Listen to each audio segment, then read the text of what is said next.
નમસ્કાર, કેમ છો? હું છું આપનો મનુ મહારાજ. જય માનવ સેવા પરિવાર ટ્રસ્ટ નડિયાદ સંચાલિત દીકરાનું ઘર. આજે અત્યારે આપણા ત્યાં 155થી પણ વધારે વડીલો આશરો લઈ રહ્યા છે. એમના માટે પૂર્વીબેન કેનેડાથી એમણે એક સરસ મજાનું આયોજન કર્યું છે. અને આયોજન એવું છે કે દરેક બા દાદા માટે જે રોજિંદી જે કીટ વપરાય છે એ કીટ એમના તરફથી આપવામાં આવી છે.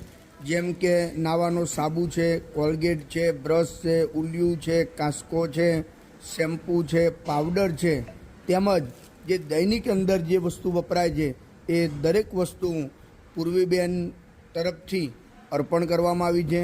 એ બદલ પૂર્વીબેન તથા એમનો સમસ્ત પરિવારનો જય માનવ સેવા પરિવાર ટ્રસ્ટ નડિયાદ સંચાલિત દીકરાનું ઘર અને અમારા સૌ વડીલો, સૌ બા દાદા એમનો હૃદયપૂર્વક આભાર માને છે. ખૂબ ખૂબ આભાર પૂર્વીબેન આપનો.